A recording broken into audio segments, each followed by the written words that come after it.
Welcome to this week's Tikkun Healing message. Tikkun Healing is a one-on-one coaching service in which we identify limiting beliefs that are holding us back and learn how to turn them around and connect to a better version of ourselves. And in this week's message, I want to talk to you about kindness. Thankfully, kindness got a much better rap these days than it used to have. And unfortunately, still, for some of us at times, there can be some limiting beliefs around kindness. So let's explore them for a little bit. Sometimes kindness can be perceived as a weakness.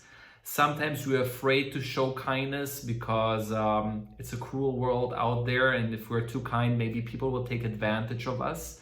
Sometimes we believe that being too kind, people, again, take advantage, we become a doormat for others, or simply this idea of, being Mr. or Mrs. Nice Guy. I don't want to be that Mr. Nice Guy that is just perceived as nice, but maybe not powerful, maybe not strong. Kindness can be perceived as a weakness. So that's, of course, although at times it can be the case, but it's not if we practice true kindness. There's an illusionary fake type of kindness that can be perceived as kindness, but that can have side effects of being a doormat, not knowing how to set boundaries, but that's not what we're talking about. This week, with the energy of Sukkot, this energy is called chasadim, mercy, and kindness is being revealed. And there's a big difference between even giving or actions of giving and kindness. And so let's differentiate between these two, because that is really important to grasp the essence of what kindness means, so different interpretations or definitions of kindness.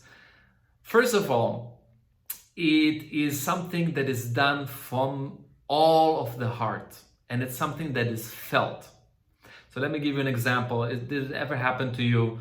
An example I can think of is being served in a restaurant, and you are served by someone that really didn't want to serve you. Maybe he or she had a bad day, whatever the reasons, but you could just feel, even though they're giving you the food and they're serving you the food, so one can say they're serving, but you can feel they don't want to be here at all. They don't want to do this at all. They have attitude, they're angry, they're sad, they're frustrated for whatever reason, right?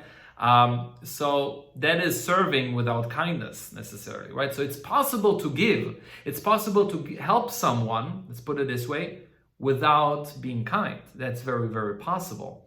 And how does it feel? And did it ever happen to you that you were served by someone, let's say again in a restaurant, but you felt like they went above and beyond? It's not just a job for them. They didn't do what they had to do, but you really felt their heart. They sincerely care for you.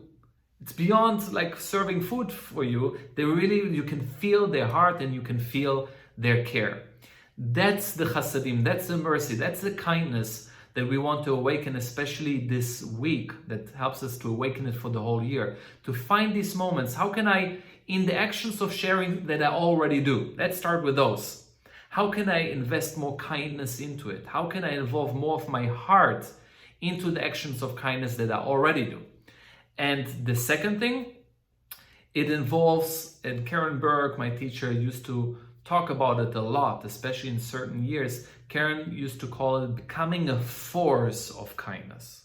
So it's not just when I get to, or as opportunities present themselves, I will be kind when I feel like it, or when I have the opportunity. Being a force of kindness involves looking proactively for the opportunities, searching out, being hungry to perform actions of kindness that will reveal my heart and my energy and my mercy.